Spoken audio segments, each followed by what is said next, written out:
جواب آپ بھی دیں. خصوصی پروگرام لے کے ہم آپ کی خدمت میں حاضر ہیں.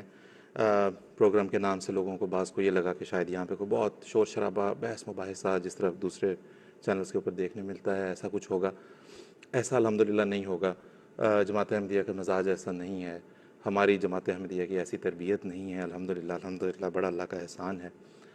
بڑے اچھے طریقے سے ہم اور جو جواب پروگرام کا نام ہے جواب آپ بھی دیں تو اس میں زور بھی پہ ہے. ہم بھی یہاں پہ باتوں کے کچھ کے سوالات کے جواب دیں گے. آپ کے ذہن میں ہوتے ہیں, ناظرین کے ذہن میں ہوتے ہیں, ان کے جواب بھی دیں گے.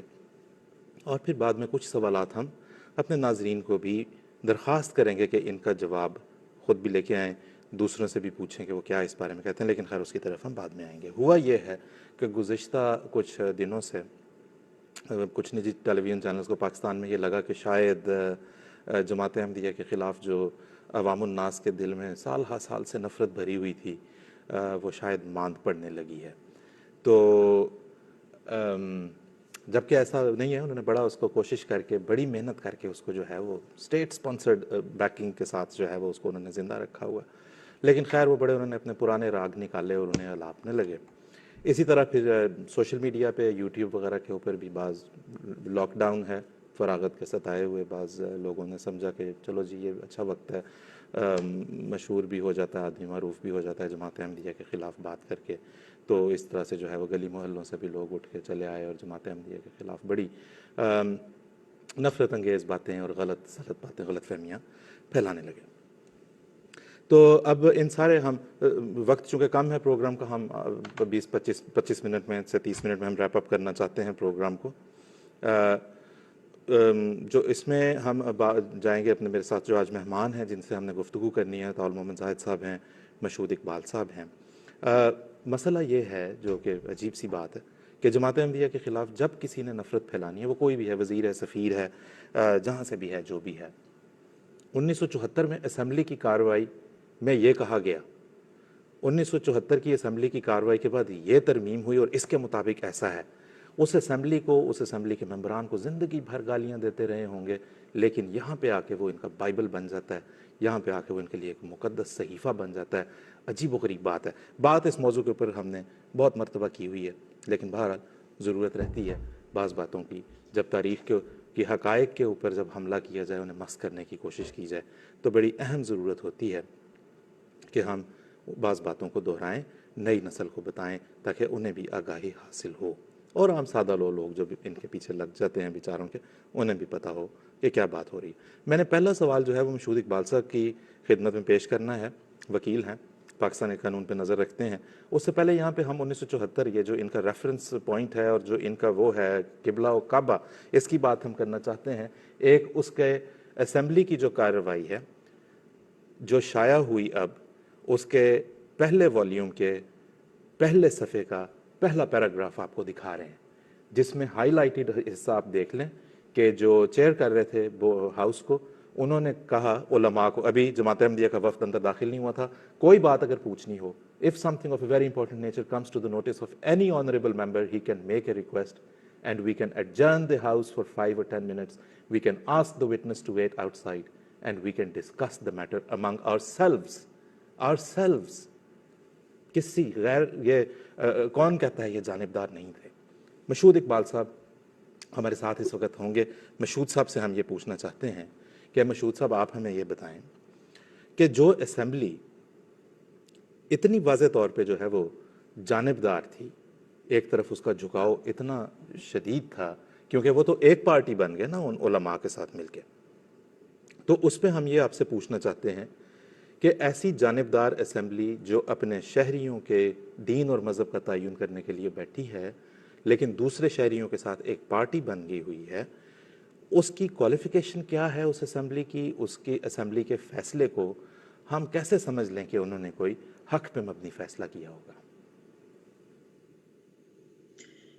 جی بسم اللہ الرحمن الرحیم. جزاک اللہ آصف صاحب. آپ کے سوال کے دو جز ہیں. پہلا جز اسمبلی کی کوالیفیکیشن کے بارے میں ہے, اور دوسرا جز کہ جو بھی اسمبلی کی کوالیفیکیشن ہے اس کے اوپر کیا ان کا فیصلہ برحق ہے یا نہیں. پہلے جز پہ بات کرتے ہیں. یہ جو 1974 کی اسمبلی تھی, اس کے الیکشنز 1970 میں ہوئے تھے, جب مشرقی پاکستان جو بعد میں بنگلہ دیش بنا ہمارے ساتھ تھا. اس وقت اسمبلی میں 300 کے قریب نشستیں تھیں. بعد میں 1971 میں جب مشرقی پاکستان علیحدہ ہو کر بنگلہ دیش بن گیا تو پھر اس اسمبلی کی نشستیں آدھی ہو کر 150 کے قریب رہ گئیں.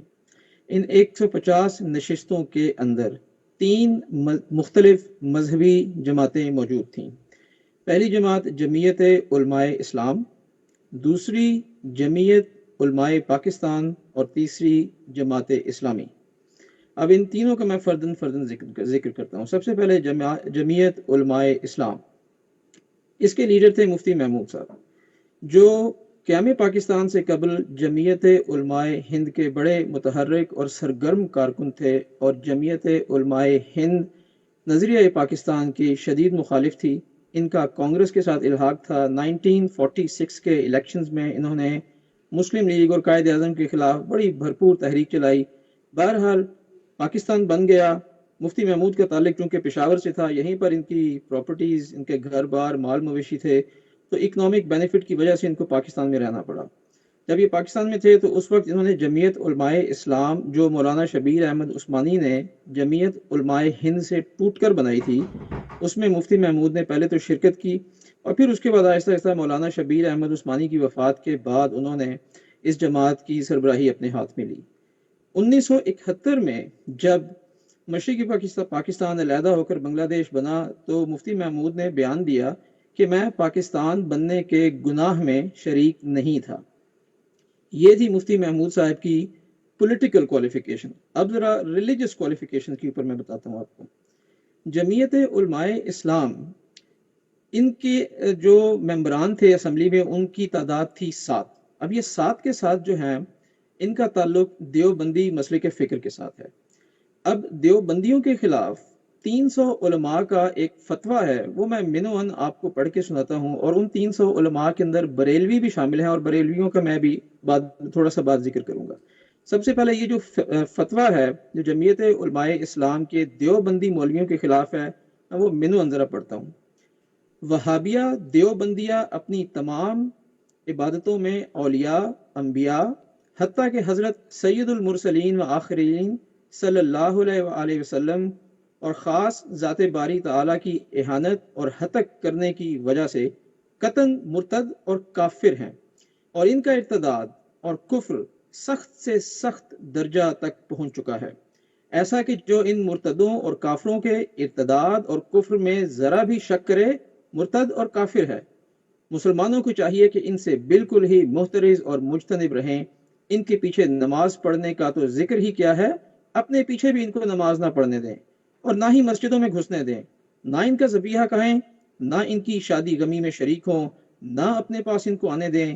یہ بیمار ہوں تو عیادت کو نہ جائیں، مرے تو گاڑنے توپنے میں شرکت نہ کریں، مسلمانوں کے قبرستان میں جگہ نہ دیں. غرض ان سے بالکل احتیاط و اجتناب رکھیں. اب یہ فتویٰ جی جو کہ 300 علماء نے دیا، اس میں بریلوی بھی شامل تھے. جی اب جو جمعیت علماء پاکستان جو کہ دوسری جماعت تھی، اس کے جو لیڈر تھے مولانا شاہ احمد دورانی، وہ بریلوی مکتبہ فکر سے تھے. اب جو بریلویوں نے فتویٰ دیا دیوبندیوں یعنی جمعیت علماء اسلام کے خلاف، اب دیکھیے جمعیت علماء اسلام نے کیا فتویٰ دیا بریلویوں کے خلاف. اس میں لکھا ہے مولوی سید محمد مرتضیٰ صاحب دیوبندی نے اپنی کتاب میں مولوی احمد رضا خان صاحب کو کافر، اکفر، دجال مئت حاضرہ، مرتد، خارج از اسلام وغیرہ ثابت کیا ہے. اور مولانا طاہر القادری صاحب جو کہ بریلوی فرقہ سے تعلق رکھتے ہیں، انہوں نے مولانا محمد یوسف بنوری کو جو مجلس عمل تحفظ ختم نبوت کے صدر تھے، ان کو مرتد کہا ہے. ٹھیک ہے. ابھی دیکھیں کہ جمعیت علماء اسلام جو ہے وہ جمعیت علماء پاکستان کو اور جمعیت علماء پاکستان جمعیت علماء اسلام آپس میں ایک دوسرے کو سخت کافر کہہ رہے. تیسری جماعت تھی جماعت اسلامی. مشہود صاحب ہمیں تھوڑا سا تیز کرنا پڑے گا، کام پاس وقت بہت کم ہے. آپ کہہ یہ رہے ہیں ان اے نٹ شیل، وہاں پہ جتنے بیٹھے ہوئے تھے آج بھی ان سے پوچھ لیں، مطلب ہے کہ جو احمد شاہ نورانی صاحب کہ یہ لوگ کتنی بات مانتے تھے یا کتنے ان کے عقائد کے حامی تھے، وہ تو کیا ہے اس اسمبلی کی حقیقت؟ یہ سب ایک دوسرے کے خلاف تکفیر کر چکے ہوئے تھے. کیا ہم کیسے کہیں کہ جی یہ اسمبلی اس قابل نہیں تھی کہ یہ فیصلہ دیتی؟ جی میں اس میں عرض کرتا ہوں.